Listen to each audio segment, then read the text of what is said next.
Good morning and welcome to the 10th Committee in 2013 of the Finance Committee of the Scottish Parliament. Could I please just remind everyone present to switch off any mobile phones, Blackberries, electronic devices, etc. Our first item of business this morning is to decide whether to take items 3 and 4 and further consideration of our Draft 1 report in private, and whether to consider approach to the scrutiny of the Scottish Independence Referendum Bill's financial memorandum in private at future meetings. Are members agreed? Members are agreed. The second item of business today is to take evidence from the Scottish Government's Bill team as part of our scrutiny of the Scottish Independence Referendum Franchise Bill's financial memorandum. Can I welcome to the meeting Steve Sadler and Heather Wells? I mean, that combination of surnames I've heard before somewhere. I don't know if you're going to give us a wee dance or something at the end of your presentation. Right, okay, so I'd like to invite you to, one of you to give a brief opening statement to the committee. Thank you. Good morning and thank you, Convener. The Scottish Independence Referendum Franchise Bill sets out the framework to allow all of those aged at least 16 on the date of the referendum to be able to register for and vote in the referendum. The costs associated with this bill and estimated in the accompanying financial memorandum centre on the extra expense which will be incurred by registration officers in registering any young person who would be at least 16 by the time of the referendum, but who would not be included on the local government electoral register under existing arrangements. A young voter registration form will be distributed to all households in Scotland later this year at the same time as the standard annual canvass form. Coordinating with the existing canvass process in this way, rather than running a separate registration process, is intended to ensure that the process is as simple as possible for the voter while keeping the administrative burden and cost to registration officers to a minimum. The process which forms the basis of the proposals in the bill has been developed after consultation with registration officers, and in a similar way the estimated costs identified in the memorandum have been developed in consultation with those who are involved in the current registration process. We've received, accordingly, information from registration officers, from printers and software providers, and these form the basis of the estimates for costs in the 5 broad categories set out in the memorandum, which are testing the young voter registration form, which we've set in train already, changes to the electoral management software, printing and distributing young voter registration forms, sending reminders to those who fail to complete the forms, and other costs occurring outside the main canvass period. Information on all of these categories is set out in the memorandum, and obviously we're happy to answer any questions the committee might have now. Thank you very much. I'll open up with some questions then, and our colleagues will come in due course. With regard to the 5 software systems, I'm just wondering if you can give us a wee bit more detail on how the £240,000 sum was arrived at. Yeah, so as you say, there are 5 different software companies that between them provide the electoral management software for all of the 15 electoral registration officers in Scotland.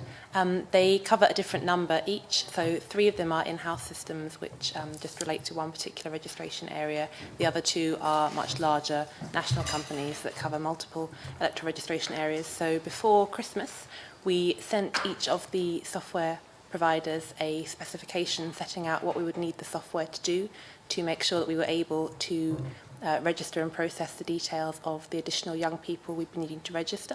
We also sent them a full copy of our proposals and the draft bill just to help them get a fuller sense of what it was that we were looking to do. We received quotes from all of them on the back of that. They're obviously initial quotes based on that initial specification, and those are the quotes that are reflected in the financial memorandum. They vary quite significantly in size, but as I've said, some of them just cover one registration area, whereas some of them cover multiple areas, so there's a big difference in the number of registration districts they're covering.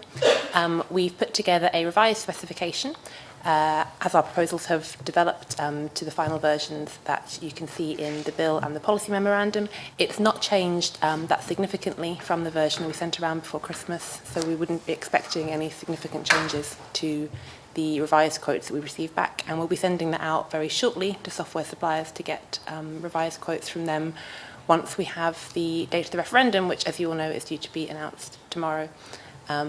So we'll be able to then go back to software suppliers with a more complete specification.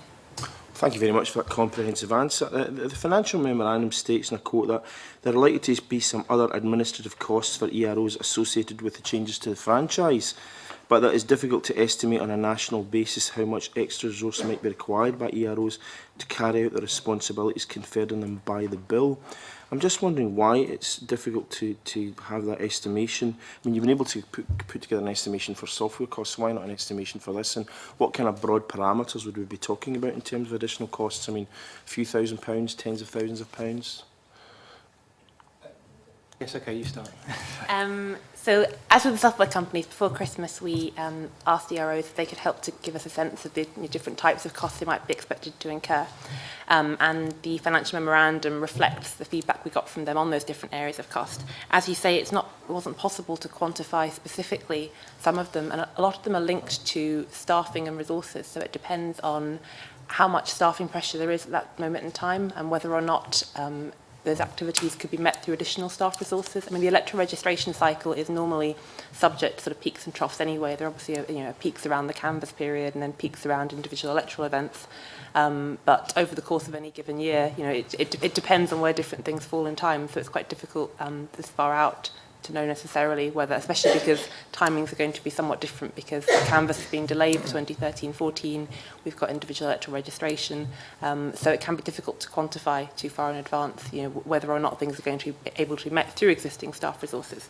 At particularly busy periods, for example, the canvass, EROs do tend to take on additional temporary staff. So it might be that if they experience particularly busy periods that they would need to do that, but then that would be in line with additional staff and they'd be taking on. Sorry, did you want to add anything to that? I don't think I can. No, that's good. I mean, you'll see as well that the financial memorandum it makes a split between within canvass costs and out with canvass costs, and the 40% out with canvass costs is partly designed to help absorb any fluctuations in staffing and resources that it might not be possible to predict precisely from further in the future. Okay. The financial memorandum notes that the UK Government intends to introduce a new registration system, individual electoral registration, under the Electoral Registration Administration Act 2013, which it states is likely to place an additional burden on EROs if it's introduced in Scotland in the lead up to the referendum. While the UK Government will reimburse electoral registration officers, I'm just wondering if you can tell us a wee bit more about the additional costs, which it states here the interaction between concurrent demands on registration could give rise to.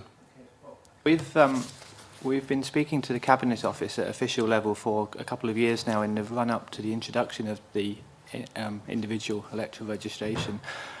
We've reached a point now where at official level and ministerial level between Scottish and UK governments, we've agreed that in effect neither government will do anything to get in the way of either the referendum or the introduction of IER.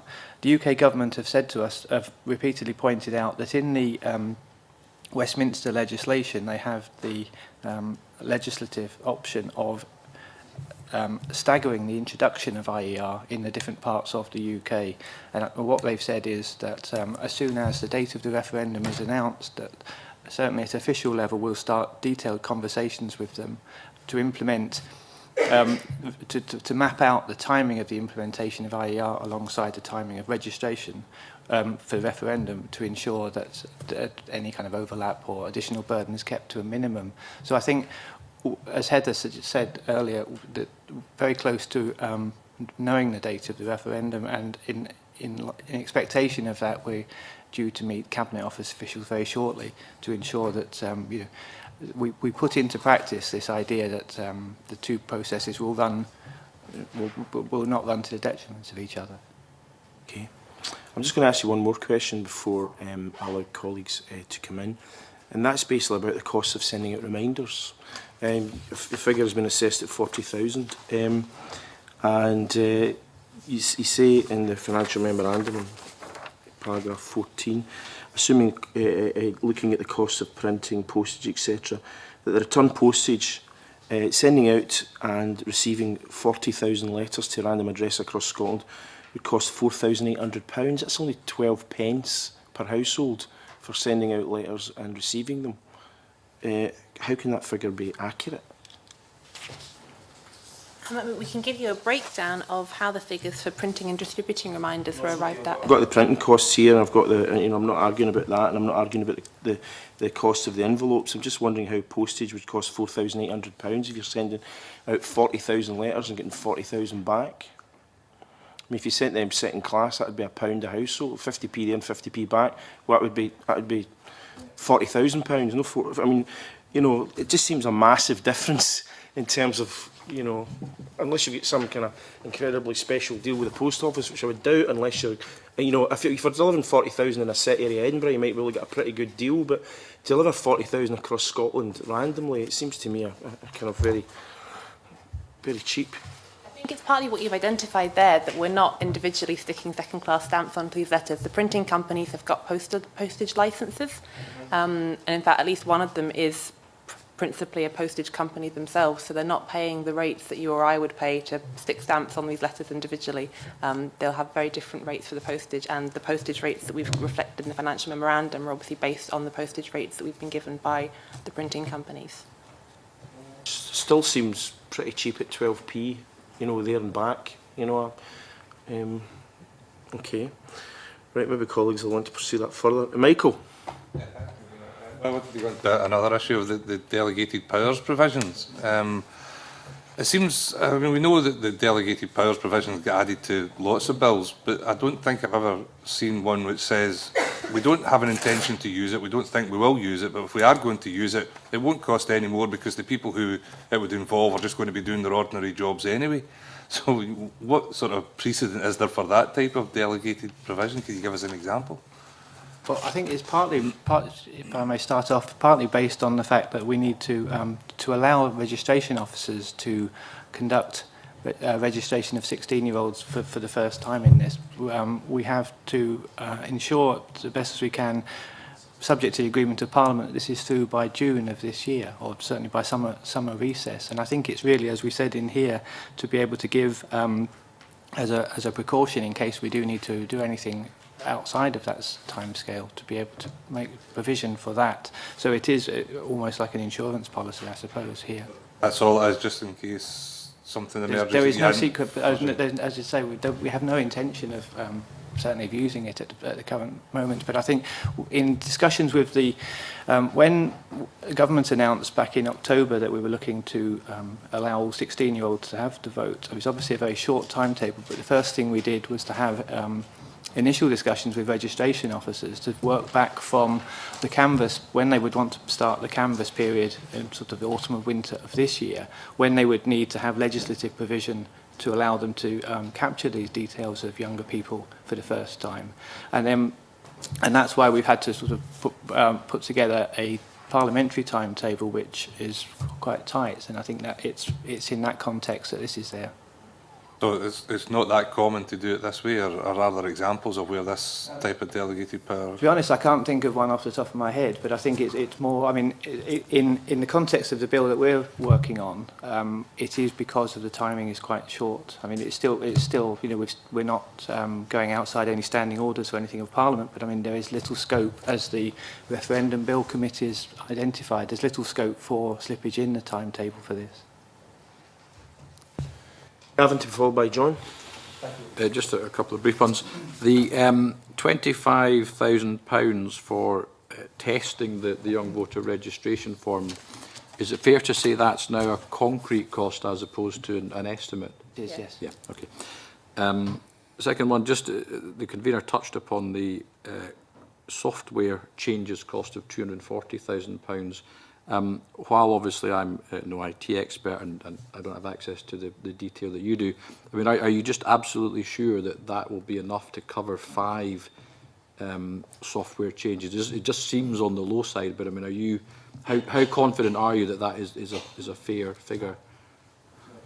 I think at this stage we are as confident as we can be, because as Heather said, we went to the software providers, whether they be commercial companies or in-house teams within local authorities, within registration units, to ask on the basis of the specification we had, how much it would cost to make this fairly small change to the registration system, and these are the figures that we've had from them. And although although since December time the provisions in the bill have changed slightly in some technical areas, the extent of the specification we don't think has changed to say that these estimates are no longer valid.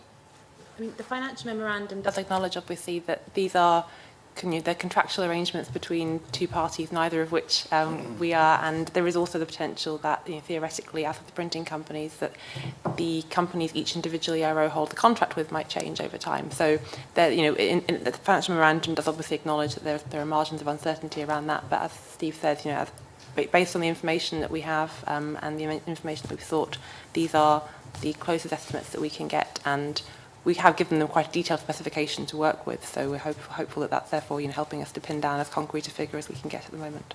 Okay, thank you. In terms of the costs for sending reminders to young voter registration forms, the convener again asked a couple of questions on that as well.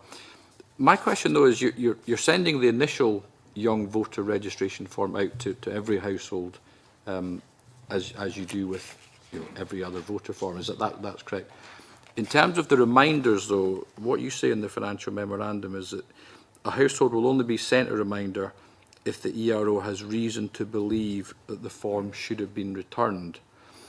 Now, given that we don't know, presumably, where all the 15, 16-year-olds, 17-year-olds actually are, which is why you send it to every household, how in practice will they have reason to believe that a household should have returned a form? We have made sure in the franchise bill that we make provision for EROs to be able to access education records. So they've got a means of cross-checking. So they can use the information from the education records to pre-populate the young voter registration forms before they go out, and then also to check when they receive forms or when they don't receive forms, whether they would expect to have received one, in which case they should be chasing it up. So it provides a level of verification, as it were, so they can focus their attention on chasing up non-returned where they should have had a return, rather than people who would never expected to return a form anyway. Thank you. That's all. Thanks. John, to be followed by Jamie. It was kind of following on the same theme, actually, because as I understand it, yes, there'll be a special form goes out for the young voters with the normal envelope, and hopefully gets returned, and then what Mr Brown's just said, there would be some targeting after that. I mean, am I right in thinking that some of the councils, like for example Glasgow, have done extra work, like going round doors, to try and push up the electoral registration numbers? Because we've got parts of the country, especially I would suggest poorer parts of the country, where registration's low. Yeah, if I start, yes, that's right. I mean, the 15 registration officers around the country, one of the things we had confirmed to us, I think, since we've been looking closely at developing the proposals in this bill, the 15 registration officers all operate independently, if you like, and have different ways targeting any particular local difficulties or areas of non-registration, as you say. So there is no one registration system or application of that across the country. But we're not planning to do then any extra work to particularly, well, either target younger people or in fact target anybody. That would be entirely up to the local authorities. Sorry, I missed the point. The electoral in the main referendum bill, which is coming soon, the Electoral Commission will have a statutory responsibility for public awareness for the referendum campaign, and that will include a registration component. So, in the same way that the Electoral Commission ran a public awareness campaign ahead of last year's local elections, the first part of that was encouraging people to register, and the second part was informing people how and when to vote. Our initial discussions with the Commission have confirmed that would be something they would be planning to do again, so that there would be a drive to encourage people to register to vote. And part of that will be looking at working with particular groups affecting young people with young people's interests to see whether there are specific aspects of that public awareness campaign that can be targeted to encourage young people to vote. Okay. But there's no extra resources. I mean, obviously we're looking at the financial side. We're not putting any resources into the local authorities, for example, in order to help them knock more doors. Not in terms of the local authorities, but the financial memorandum for the main bill will set out the estimated provision for the Electoral Commission, and that will be a fairly sizable amount of money for them, including, based on the figures they've given us, an element for public awareness in general. Thank you. Jamie. Convener, I want to look at this area in the financial memorandum relates to registration appeals and offences. Paragraph 21 sets out that the bill applies standard provisions for electoral registration appeals. to be made in relation to the registry of young voters, and then it says registration appeals are not common. And the electoral registration officers have said this shouldn't incur much work for them. But can you quantify this for us? You know, you say registration appeals are not common. How common are they? The short answer is no. Off the top of our head, we wouldn't have Okay. a figure that we could put to that. I mean, we could certainly ask electoral registration officers, you know, if we could have information specific to each area, if that would be helpful. Well, I think probably would, because obviously, I mean, clearly you've discussed this with the electoral registration officers and you're sitting out there relaxed about it, but it would probably be useful to have it quantified. Sorry, just in general, I mean, I think they were happy, the electoral registration officers and the Scottish Assessors Association, who we've been dealing with in this, have been happy with that description. But I take your point, it would be helpful to the committee to have specific details, but they're certainly happy with the general principle, or the general sort of impression that these are quite rare. Okay. I wonder if the answer might be the same. And this question then, you also set out that the bill contains offence provisions in relation to the registration of young voters. The Scottish Government does not expect any significant level of prosecutions, and again that the implications for the criminal justice system are minimal. You know, what are the number of prosecutions for electoral registration offences in recent years, do we know? Can we give the same answer and come back to you very soon? But again, I mean, the Crown Office... I thought you might. Yeah, again, this time not registration officers, but Crown Office were happy with our description of that they are very, I think, you know, very rare for electoral offences to be proceeded with in this way. But we can certainly get some figures. That's all, Peter. Okay, thanks very much. No other colleagues have got any questions, but I've got a couple further ones. In the financial memorandum, it states that the costs associated with the provisions of the bill can be separated in the following categories: testing young voter registration form, changes to electoral management software, printing and distributing young voter registration forms, sending reminders, and out with canvas costs such as rolling registration. I'm wondering though, what about the costs of actually inputting the information that's received back? I mean, surely there must be some kind of cost to that. I think this takes us back to one of the earlier questions, really. It's the general processing and administrative costs, which are really staffing and resourcing. So it depends on, as we were saying earlier, it depends on the other burdens on staff at that moment in time, whether or not that work can be carried out by the complement of existing members of staff, or whether additional resources needed to make that happen. There must be, I mean, unless the staff, you know, are kind of unproductive at the moment to some extent, they've got time in their hands. I mean, surely there must be some kind of cost to that. The 16 and 17-year-olds, even if we got 100% registration from that age group, which would be fantastic and which obviously we hope for, they would still comprise under 3% of the number of voters. I think it's something like 2.7%, something like that.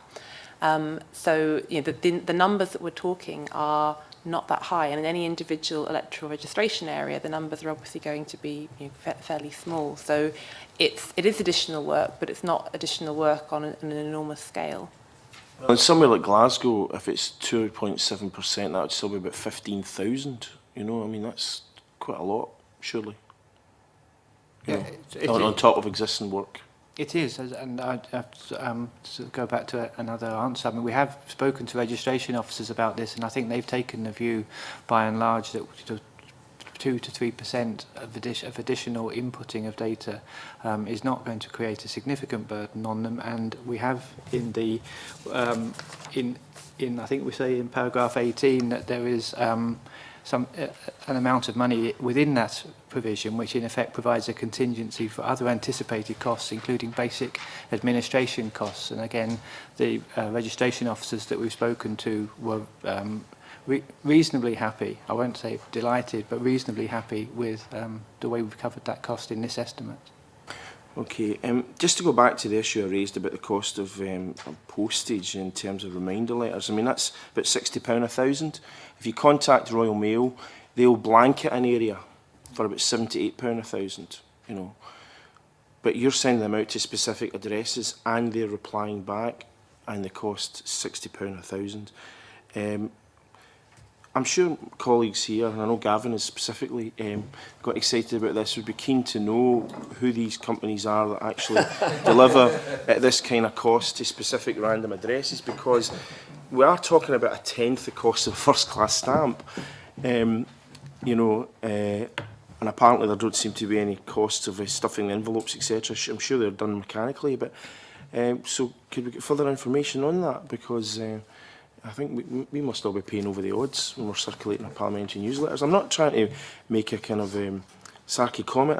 I actually doubt that this £4,800 can possibly be realistic, because I don't know how you could get that. You know, as I said, even if you're blanketing a whole area, you know, and you're just joining the Royal Mail and they do a sweetener deal to get you on board, you can't get as cheap as that. And if you're saying do every house in a council estate, let alone doing specific addresses where the guy has to actually read the address to deliver them, which is obviously much more time consuming for the post office or whoever else the delivery agent is. Yes. If you have very quickly some additional information on this. That would be appreciated. And if that figure is genuine, I think we want to know who's able to do it. If it's not commercially sensitive. Exactly, indeed. That seems to be all the questions this morning, so I'd like to thank both of you for your detailed answers this morning. Thank you very much. Okay, folks, so at the start of the meeting, the committee agreed to take the next item in private. I therefore close the public part of the meeting. I'll just allow a couple of minutes break to allow the public to leave.